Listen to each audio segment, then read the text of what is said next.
Hi everyone, it's Krista from Krista's Quilting Services, and today's video is the third in our How to Draft series. Our block that we're going to be doing today is a coffee mug or a saucer, and depending on how you shape your coffee mug, you could make it also a teacup. In the effort of trying to keep this video a little more concise than the previous ones, I've started off with an already drawn out version of my coffee mug, and we'll be going over how to break down all the parts and then for piecing and then the measurements for each of those parts first. All right, let's get started. I have already drawn out and colored everything in to help see where all the parts are. So I made the saucer in purple, the mug in green, and all my background in yellow. The first thing that we need to do is break down how we're going to piece this together.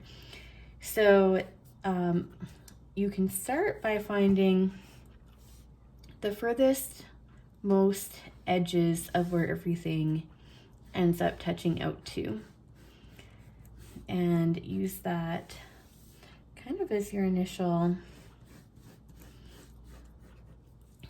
starting spot. So I've sketched that out there, and then we need to let's break down this handle just a little bit more. So we're going to figure out how to make the handle sort of one section in itself, maybe all together.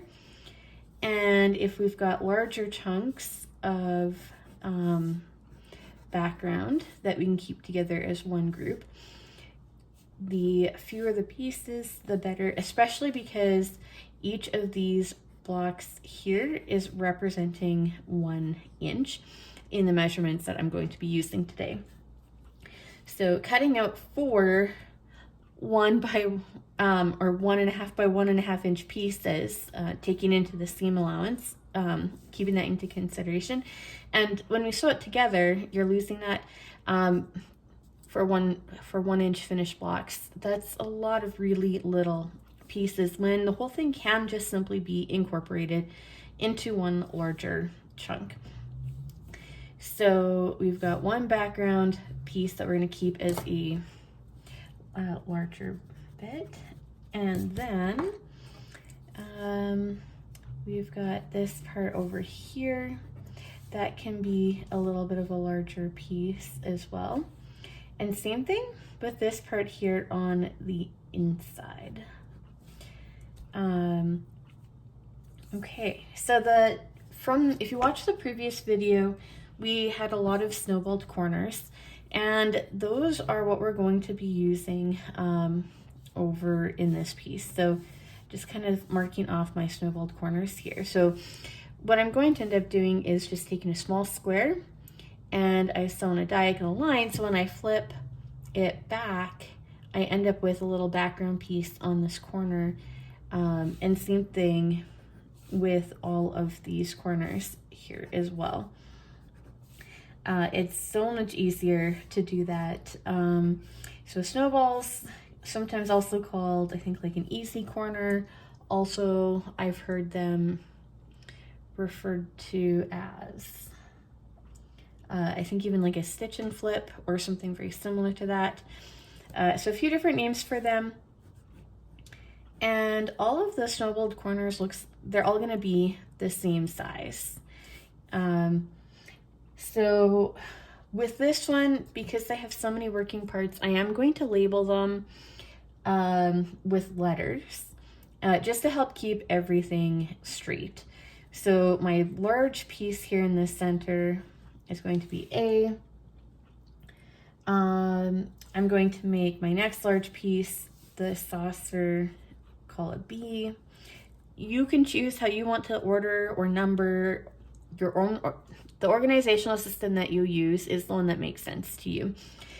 This is just the one that makes sense to me, and if it works for you, that's awesome. But if you have another way that you prefer, by all means, go for it. And then C, we'll make C the other parts of the handle. When we're starting off with this, and they're all the same, even though they're going to look different in the end, this here is still a 2" by 1" finished area, and same thing on the bottom. I'm just not snowballing a corner onto this piece down the center.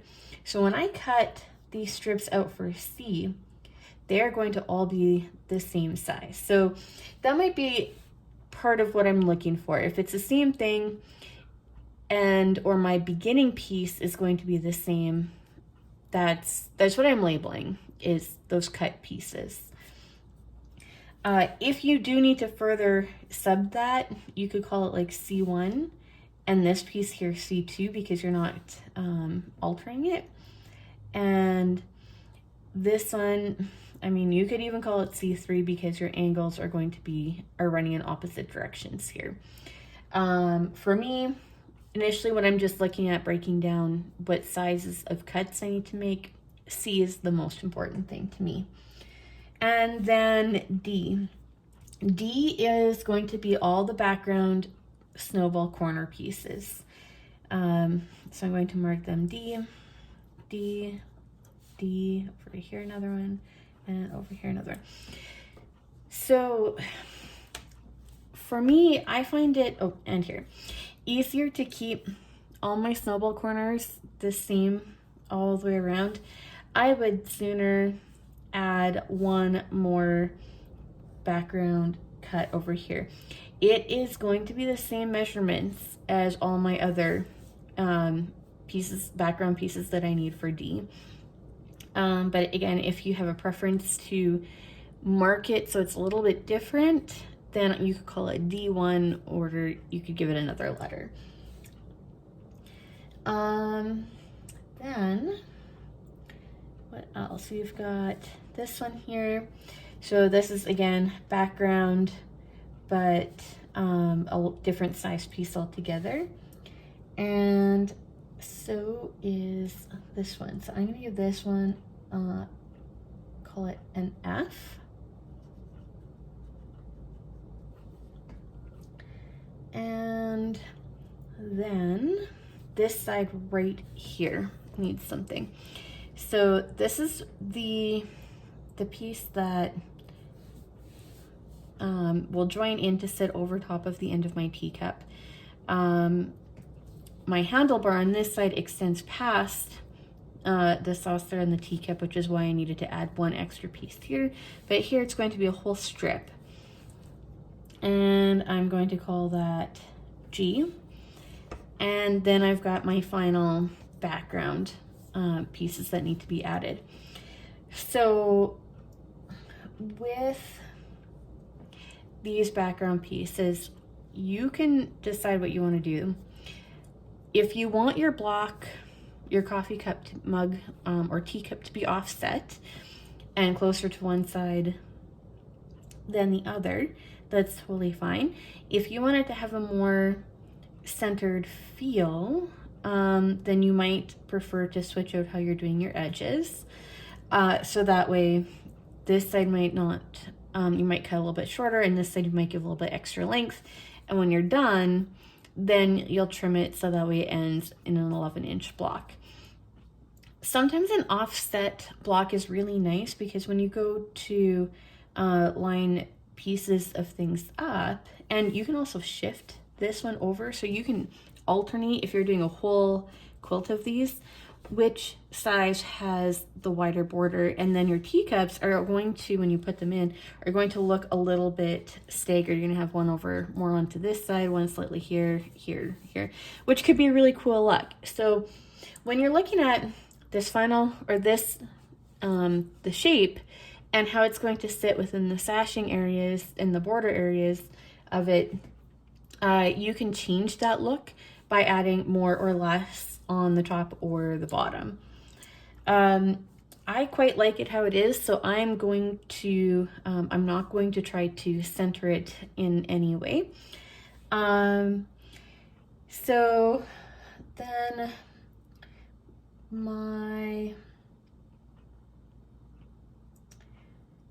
your sashing pieces can be added sides first and top and bottom.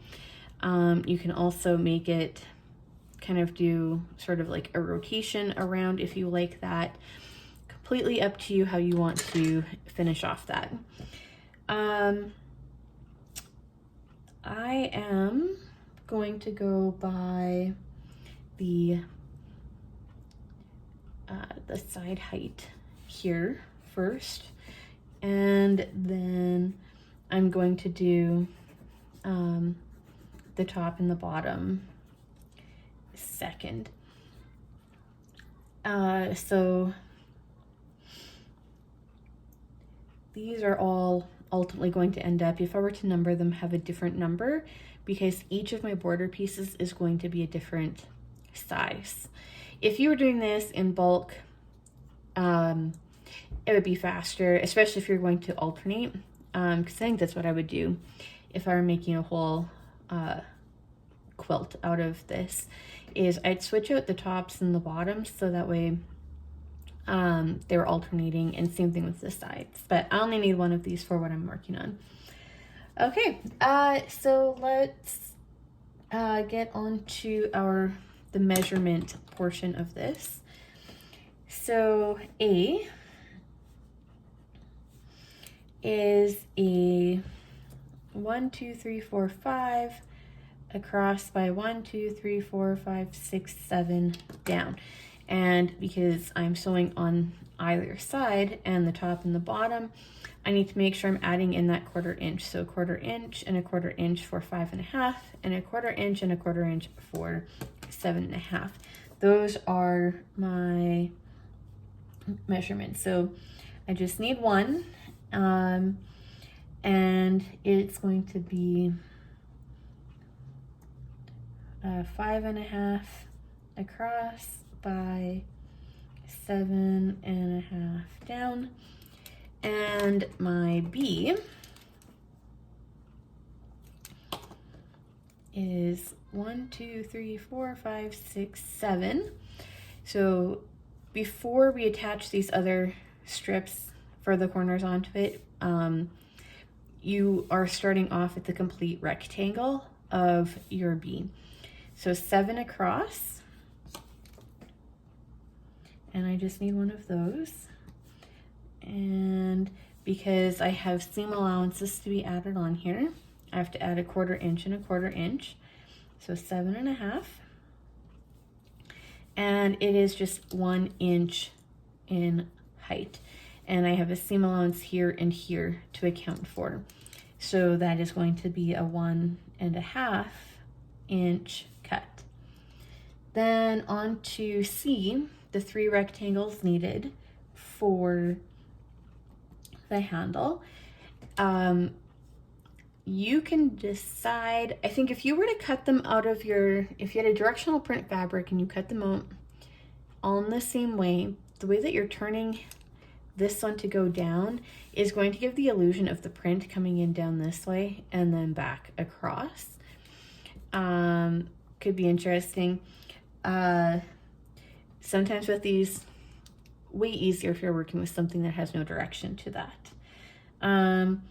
So each of my C blocks are 2 in one direction and 1 up and down, and that's the finished size. So I need to add a 1/4 inch on each side and a 1/4 inch on the top and the bottom. So going across, I have 2.5 inches by adding my 1/4 inch on each side, 1.5 in height. C, D, E, F will go, and oh yeah, this would actually be an E as well. So these are the same. Okay, so C, D. D I went right to next with the small pieces from my snowball corners. And I have 1, 2, 3, 4, 5, 6, 7 of those. And because this here is a 1.5 inch height, I need my D to also be 1.5 inches in width. Those will always be a complete square. So 1.5 by 1.5. And D, maybe. We'll come back and you can always add what your fabric is going to be here. So I'm going to put background on that, or you could create a separate label. So my A, B, and C happen to all be the main parts of the cup, and then my D, E, F, and G, and then sashing are all going to be the same background piece. So then on to E, and these are the same size of cuts as my as the handle. So 2 inches across that way, plus 2 seam lines, so 2.5.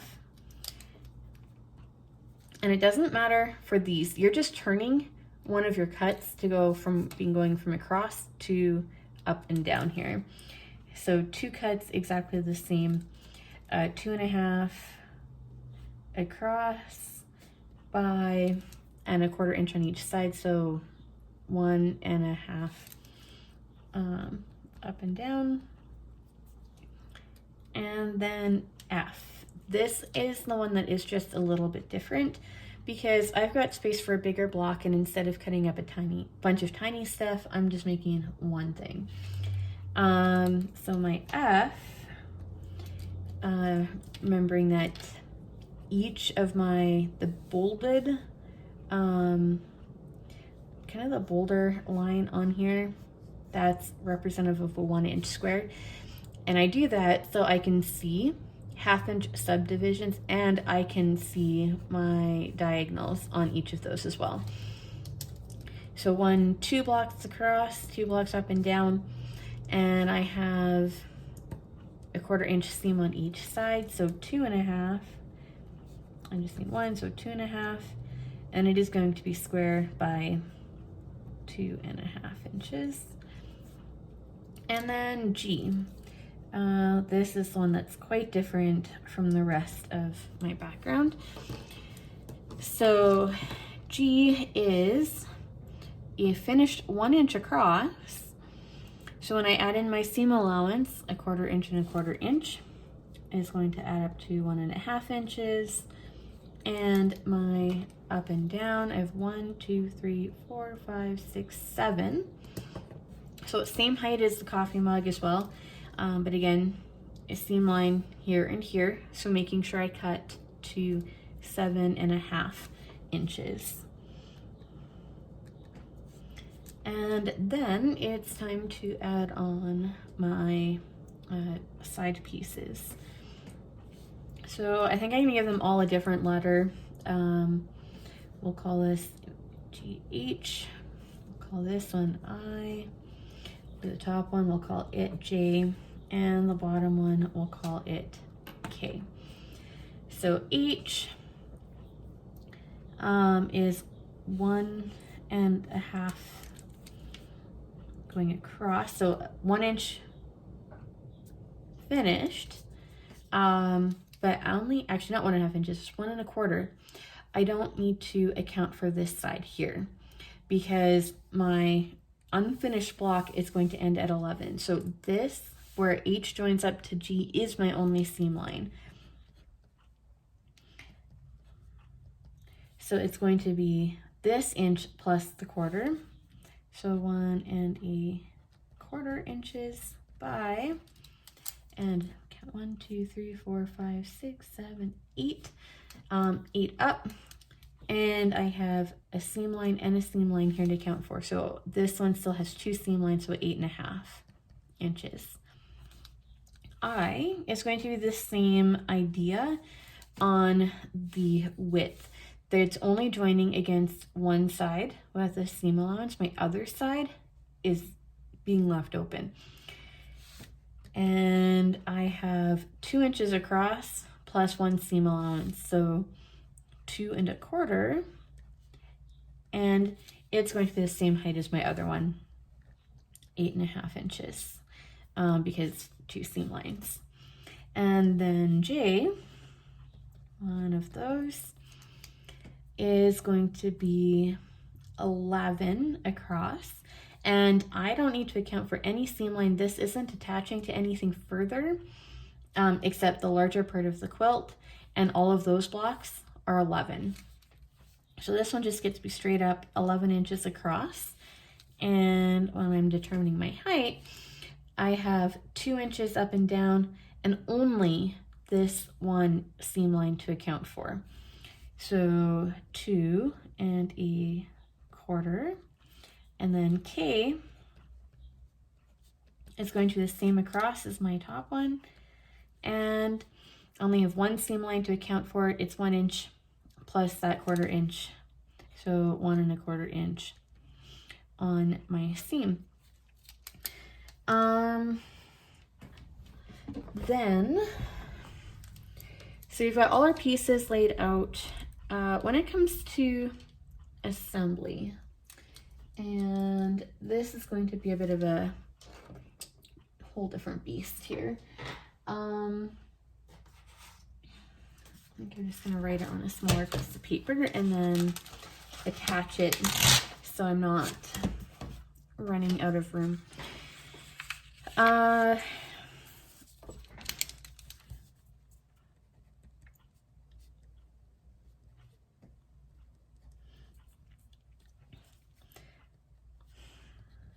Put mug just in case it becomes separated. Okay, I would start with making, I think, my handlebar side. Sometimes it's nice to just get all your small pieces done and out of the way. Or the other thing, if you're going to batch sew this, you could just snowball all corners, and that would be your first. And then it takes care of these, that, and those right there. Remembering you will have one piece left over, one of your snowball pieces. And then from there,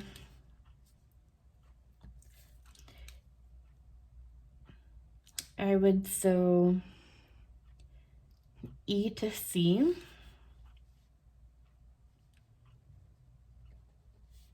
And this is where having, I suppose, the extra numbers would be helpful. So E to C2.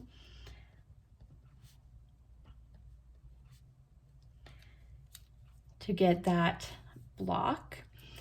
And then you can add C1 and C3 on either the top and the bottom.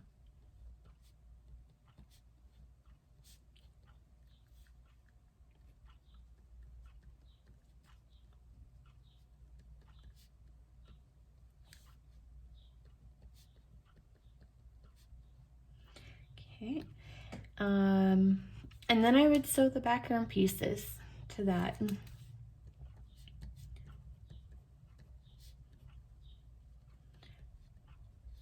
Add background E and F. Ultimately, if you're following your diagram, you don't have to get too specific in writing out your instructions. They are for you. You have that picture to follow. And then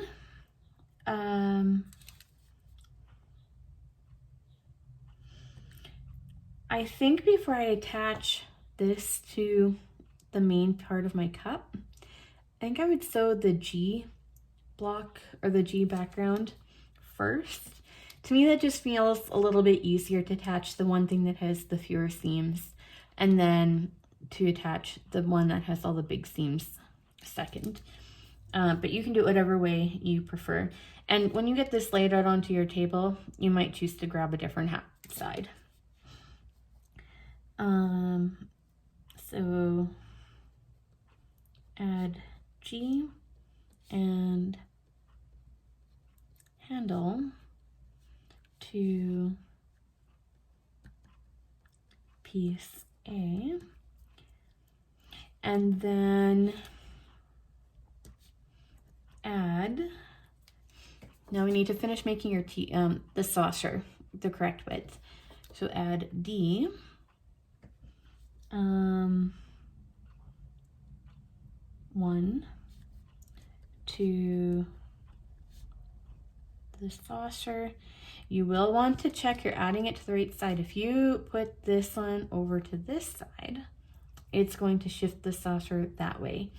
And if you did that, you're going to need to, well, yeah, you're gonna have to unstitch some things and you would have to flip that way. So the easiest, just check which side you're placing your D1 background to, because you could reverse the entire thing. And then add mug to the saucer, attach, then we're into here, H and I, and then you're going to attach the top and the bottom, J, and K. Okay, so same idea there. That should take you through it. The biggest step beyond drawing something, or when you're looking at a picture of a quilt already online, or a picture wherever you've seen one, is taking a look at where the seam lines are. Seam lines can be really helpful for an idea of how it was done, but you don't necessarily have to keep to those exact seam lines. I've seen pictures of saucers, and just once I sketched it out, to me, it made sense to break down my pieces this way. Sometimes when you see kind of like a picture block like this, I have seen the whole thing done in the same size of squares, and then you've got like tons of seam lines all over the place when you could really have just cut some of them into larger blocks. So breaking things down, finding where you can keep a background piece a little bit larger, taking a look at your handle, how you can, and looking for your basic shapes, like, okay, that starts as a rectangle, and so does this one, and so does that one. And seeing that there are 3 rectangle shapes and all the same size will help that part with cutting. And once you have that, you know how to make these corners and flipping, like stitching the angle corner to corner and then flipping that piece over, that makes a huge difference in what you're able to make and the detail that you're able to give something. And even seeing some of your background pieces, if they are the same size, you can, you don't have to cut them both, one going across, one going up and down. Cut 2 chunks out of your fabric piece that runs this way, and then take your second one and give it a turn so that way it fits horizontally. I hope this helps you out and gives you, if you're looking for that little bit of confidence to draft and try out your own block, by all means, go for it. It doesn't hurt to try. You will learn so much as you go. And that, yeah, just try it. Okay, I hope this was helpful in giving you some of the tools that you need to try and break a block apart. That was more my goal with this one today, instead of just, trying to draw the thing. Find ways that you can break it apart into smaller chunks. Look for where you need to be adding background parts onto your main piece. And a little bit like doing a puzzle, where you're taking apart, you're creating the pieces, and then or you can create the puzzle pieces and then sew it all back together. I hope this was helpful. I hope if you've been following along or trying different things, your quilt math is getting a little bit better. Just remembering to add 1/4 inch for every side that is going to be sewn. What else? Always try on fabric that you don't care about. There's bound to be a mistake somewhere, and if your first one ends up just being super scrappy and kind of ugly, who cares? You tried something, and the next one that you do, you'll have made some changes to your pattern, changes to your measurements. If you got something a little bit, it wasn't quite the right size. Those are all parts of that learning process. And even though, you know, I'm quite comfortable doing this whole process for a lot of things, not with everything, but with a lot of things, I still make the occasional counting mistake. You know, we're all human. Yeah, give this a try and let me know how it goes. If you've created this one or your own version, please share pictures with me. I would love to see what you've done. And if you have any questions, reach out. I will be here to answer them for you. All right, take care, everyone. Until next time.